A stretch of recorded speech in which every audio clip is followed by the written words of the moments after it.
కేంద్ర రక్షణ శాఖ మంత్రి రాజ్నాథ్ సింగ్ మీడియాతో మాట్లాడుతున్నారు. లైవ్ చూద్దాం. की स्थापना हो सकी तो इसके पीछे योगी जी का बहुत बड़ा योगदान है। मैं डीआरडीओ, हमारे वैज्ञानिक, हमारे इंजीनियर्स और इस प्रोजेक्ट से जुड़े हर व्यक्ति और संस्था को मैं हृदय से बधाई देता हूं। आप लोगों ने दिन रात मेहनत करके इस इंटीग्रेशन एंड टेस्टिंग फैसिलिटी को खड़ा किया है। देश भर के वैज्ञानिक, इंजीनियर्स और युवाओं का योगदान हमें इस फैसिलिटी सेंटर में देखने को मिलेगा। मैं आपकी मेहनत और लगन को नमन करता हूं। साथियों, हमारी सरकार जब उत्तर प्रदेश में डिफेंस कॉरिडोर के विजन को लेकर आगे बढ़ी थी तो उस समय हमारे सामने अनेक बड़े लक्ष्य थे। उन तमाम लक्ष्यों में से हमारा एक उद्देश्य यह भी था कि हम उत्तर प्रदेश को एक बार फिर देश के प्रोडक्शन सेंटर के रूप में डेवलप करें। यूपी डिफेंस कॉरिडोर लखनऊ सहित कानपुर, झांसी, चित्रकूट, आगरा और अलीगढ़ से होकर गुजरता है और ये सभी नोड्स आने वाले समय में विकास के नए केंद्र बनकर उभरेंगे। साथियों, एक उदाहरण मैं आपके सामने रखूं तो आप में से बहुत लोगों को पता होगा कि एक समय कानपुर और आसपास का क्षेत्र प्रोडक्ट्स की मैन्युफैक्चरिंग के लिए जाना जाता था। आर्थिक रूप से यह क्षेत्र बहुत ही समृद्ध था। इसे मैनचेस्टर ऑफ द ईस्ट कहा जाता था। लेकिन आज़ादी के बाद अनेक कारणों से आर्थिक प्रगति की राह में यह क्षेत्र पिछड़ता गया और कहीं पीछे छूट गया। मैं उन कारणों में तो नहीं जाना चाहूंगा, पर कहना यह चाहता हूं कि यूपी डिफेंस कॉरिडोर के निर्माण के बाद यह क्षेत्र फिर से एक बार अपने पुराने वैभव को प्राप्त करने की ओर आगे बढ़ चला है। मुझे इसमें कोई संदेह नहीं है कि कानपुर विकास की उन ऊंचाइयों को छुएगा जो दुनिया के विकसित क्षेत्रों के लिए अनुकरणीय होगा। कल को वेस्ट में कोई क्षेत्र जब बहुत अधिक प्रगति करेगा तो उसे कानपुर ऑफ द वेस्ट कहा जाएगा। इसी प्रकार डिफेंस इंडस्ट्रियल कॉरिडोर के सभी नोड्स को डेवलप करने के लिए हम पूरी तरह से कमिटेड हैं।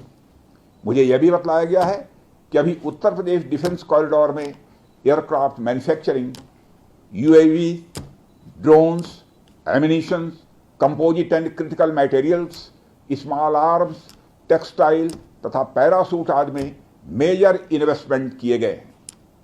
एक अच्छी बात यह है कि इस डिफेंस कॉरिडोर में हमें पब्लिक सेक्टर और प्राइवेट सेक्टर दोनों की ही बड़ी अहम भागीदारी दिखाई दे रही है।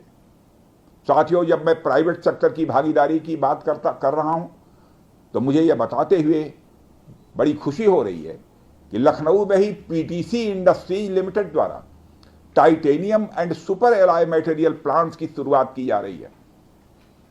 इसके अलावा 7 एडिशनल क्रिटिकल प्रोजेक्ट्स की भी नींव इस समय रखी जा रही है। यह निश्चित रूप से रक्षा क्षेत्र में भारत की आत्मनिर्भरता की गति को और तेज करेगा। मैं इसके लिए श्री सचिन अग्रवाल को भी बधाई देना चाहता हूं। हमारा सपना है कि उत्तर प्रदेश दुनिया के टॉप डिफेंस प्रोडक्शन और एक्सपोर्ट डेस्टिनेशन के रूप में जाना जाए। आज जो ब्रह्मोस फैसिलिटी शुरू हो रही है, मैं समझता हूं वह यूपी डिफेंस कॉरिडोर का यह गौरव होगा। यह सिर्फ उत्तर प्रदेश का ही नहीं बल्कि देश का सबसे बड़ा BrahMos integration and testing facility centre है। यह रक्षा क्षेत्र में भारत की आत्मनिर्भरता के प्रयास को भी मजबूती प्रदान करेगा। साथियों, जहां तक ब्रह्मोस का प्रश्न है तो आप सभी यह जानते हैं कि ब्रह्मोस दुनिया के सबसे तेज सुपरसोनिक क्रूज मिसाइल्स में से एक है। ब्रह्मोस सिर्फ एक हथियार नहीं है बल्कि यह अपने आप में एक मैसेज है। मैसेज हमारी आर्म्ड फोर्सेस के स्ट्रेंथ का है। मैसेज दुश्मन के प्रति हमारी डेटरेंस का है, प्रतिरोधक क्षमता का है। मैसेज हमारी बॉर्डर्स की सेफ गार्डिंग के हमारी प्रतिबद्धता का है। साथियों, पोखरण परमाणु परीक्षण में महत्वपूर्ण योगदान देने वाले मिसाइल मैन और हमारे पूर्व राष्ट्रपति डॉक्टर एपीजे अब्दुल कलाम ने यह कहा भी था कि unless India stands up to the world, no one will respect us in this world. Fear has no place, only strength respects strength. अर्थात दुनिया कमजोरों का नहीं बल्कि शक्तिशाली का सम्मान करती है। उनका विजन था कि हमें अपनी ताकत को और मजबूत करना होगा। जब तक कोई देश ताकतवर नहीं होगा, दुनिया उसका सम्मान नहीं करेगी। आज भारत दुनिया के सबसे शक्तिशाली राष्ट्रों में से एक है। हम लगातार अपनी ताकत और बढ़ा रहे हैं और मैं समझता हूं कि आज जो फैसिलिटी सेंटर शुरू हो रहा है, यह भारत की शक्ति को और मजबूत करने में सहायक होगी। साथियों, यह केवल एक फैक्ट्री का उद्घाटन भर नहीं है, बल्कि मैं समझता हूं कि यह रक्षा क्षेत्र में भारत की आत्मनिर्भरता की दिशा में एक बहुत बड़ा कदम है। उत्तर प्रदेश डिफेंस इंडस्ट्रियल कॉरिडोर बनने के पश्चात उत्तर प्रदेश के इंडस्ट्रियल डेवलपमेंट का एक नए सिरे से श्रीगणेश हो चुका है। इस डिफेंस कॉरिडोर में अब तक कुल 180 के लगभग एमओयूज साइन किए जा चुके हैं, जिसमें 34,000 करोड़ रुपए का इन्वेस्टमेंट प्रपोज्ड है। आपको यह जानकर खुशी होगी कि अभी तक इस कॉरिडोर में 4,000 करोड़ रुपए का इन्वेस्टमेंट किया भी जा चुका है। साथियों, टेक्नोलॉजी डे के दिन इस हाई टेक्नोलॉजी प्लेटफॉर्म फैसिलिटी को इनागुरेट करना अपने आप, परंतु इसके साथ साथ यह भारत की नई इनोवेटिव एनर्जी को भी दिखाता है, जिसको हमने पिछले कुछ सालों में गति देने का प्रयास किया है। हम सब जानते हैं कि इस समय टेक्नोलॉजी के क्षेत्र में, खासकर critical high and frontier technology के क्षेत्र में बड़ी तेजी से बदलाव आ रहा है। चाहे सिविल सेक्टर हो या डिफेंस सेक्टर, आज रोज नई नई टेक्नोलॉजी सभी प्रकार के प्रोडक्ट्स या सर्विसेज में क्रांतिकारी परिवर्तन ला रही हैं। हमारे जीवन का कोई भी ऐसा कार्य क्षेत्र नहीं है जहां टेक्नोलॉजी हमें डिसरप्टिव तरीके से प्रभावित न कर रही हो। दुनिया के हर क्षेत्र में इस टेक्नोलॉजी क्रांति ने एक ऐसी उथल पुथल मचा रखी है जहां पुराने सारे अब तक के स्थापित जो नोशंस हैं, धारणाएं हैं, वह तेजी से बदल रही हैं और ऐसे नए परिवर्तनों का आगाज हो रहा है जिसके बारे में पहले हम सोच भी नहीं सकते थे। ऐसे में नेशनल टेक्नोलॉजी डे एक खास महत्व रखता है और इस खास दिन पर डिफेंस के क्षेत्र में एक हाई टेक्नोलॉजी फैसिलिटी को उद्घाटन करना मेरे, आपके और हम सब के लिए एक गौरव का विषय है।